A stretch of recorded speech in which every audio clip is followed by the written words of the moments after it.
casi una ofensa a la inteligencia tratar de jugar al equilibrio en esta realidad tan desequilibrada. Por lo tanto, yo creo que la cuestión, digamos, de la creación del Estado de Israel, en fin, que en cierta manera, se cubre con el discurso de estar articulado en torno a un parlamento democrático, pero no olvidemos que hay ciudadanos de segunda dentro del Estado de Israel, como los que pueden representar los árabes israelíes, que son considerados ciudadanos de segunda. Desdibuja la realidad dentro del propio Estado de Israel.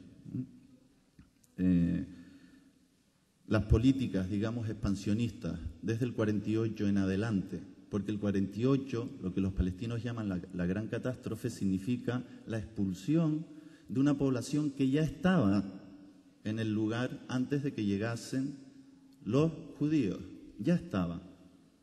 Y esto empieza a reconocerlo cierta historiografía revisionista en el propio Israel, es decir, a descubrir que 1948 no es la guerra de la independencia, como dice la historia oficial en Israel, sino es la historia de la expulsión de los palestinos de su tierra, de Palestina. Y luego viene la guerra del 67, que es una nueva expulsión de los palestinos de su tierra. Y luego viene la aceleración de la construcción de las colonias en los territorios de Cisjordania y de Gaza. De tal manera que hoy lo que se consideran los territorios palestinos podríamos situarlos, digamos, en un orden gráfico para entendernos a los antiguos bantustanes en Sudáfrica.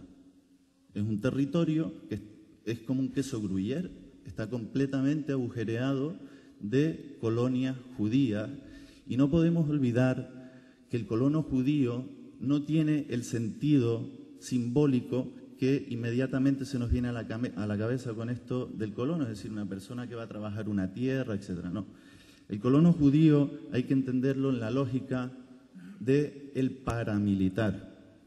Los colonos judíos son los paramilitares de Oriente Medio.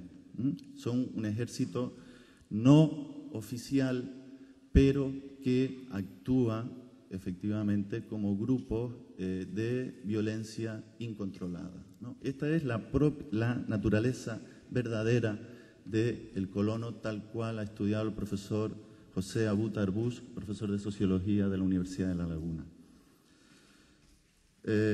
Bueno, me quedan 3 minutos, quizás si en el debate luego hay más cosas hablaremos. Yo sí quería comentar una cosa para finalizar. Y es que en la lógica, digamos, de la solución, el qué hacer, ¿cuál es la solución que podemos encontrar a este drama de Oriente Medio?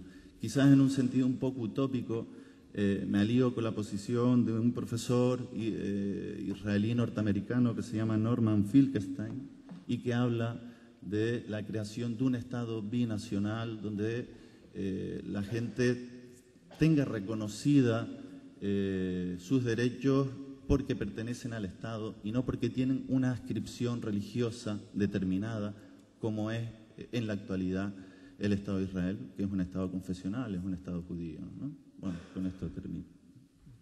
Gracias.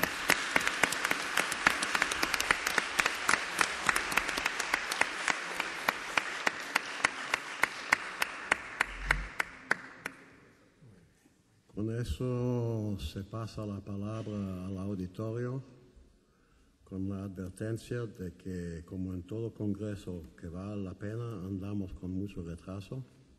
Nos quedan solamente 20 minutos, a lo máximo media hora si pasamos la hora legal. Así que, por favor, que intervengan, pero que no tomen más tiempo que los oradores o ni siquiera la mitad del tiempo de ellos. Olvidé la advertencia que todavía no me ha tocado a mí ni esta mañana ni esta tarde. Por favor. Sí. Ahí viene el micrófono. Oui, merci. Bon, simplement un petit fait, je pense, c'est le professeur Sekada qui a mentionné simplement l'Al-Qaïda. Hein, vous avez mentionné l'Al-Qaïda. Mon nom, c'est Hubert Wathelet de l'Université d'Ottawa. D'après ce que je sais, l'Al-Qaïda n'existe pas. Mais on le tait, et les médias surtout le taisent complètement. Ce que j'ai lu là-dessus, c'est Xavier Kaufer, c'était un spécialiste du terrorisme en France, et qui dit dans un article « J'ai demandé à plusieurs reprises à des spécialistes américains du renseignement de me dire et de me montrer, si possible, s'ils connaissaient un texte signé Al-Qaïda. Ils ont dû répondre non. On a, selon ces experts du renseignement américain, ils ont fini par admettre qu'on n'a aucun texte signé Al-Qaïda. C'est une invention comme l'Empire du Mal et des choses pareilles. La seconde question, c'est pour M. Tsital. Là, c'est purement une question, je les donne tout de suite, mais c'est tout autre chose. C'est simplement une question d'information. Il n'y a personne à cette table qui a parlé d'une dimension qui m'apparaît peut-être importante, c'est la dimension démographique. Israël, face, pas seulement à la Palestine, mais au monde arabe, doit se sentir un peuple très inquiet sur le plan démographique. Et je crois que ça joue dans les tensions actuelles également. Merci. Gracias. Si, por favor. En fait, deux petites choses.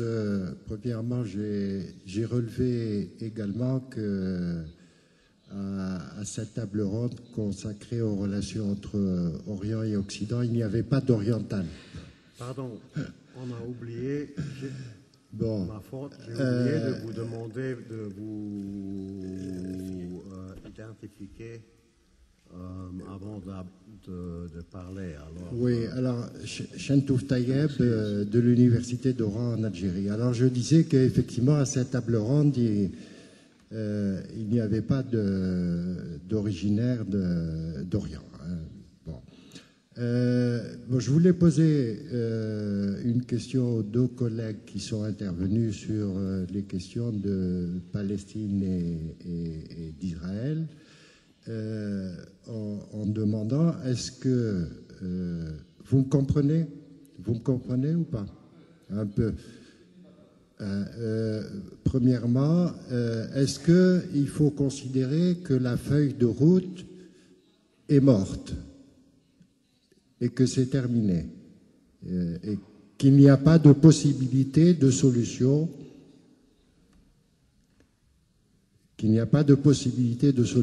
avec ce plan ou avec ce programme. Bon. Pardon. Et deuxièmement, je voudrais lui demander ce qu'il pense. Je voudrais lui demander ce qu'il pense du plan de Genève. Est-ce que, éventuellement, le plan de Genève peut représenter une solution? Dos cosas. Olvidé de pedir a los del auditorio que se identifican, por favor, porque hace falta también para la grabación. Y segundo, yo no me acuerdo. No sería muy importante. No, quizás era importante.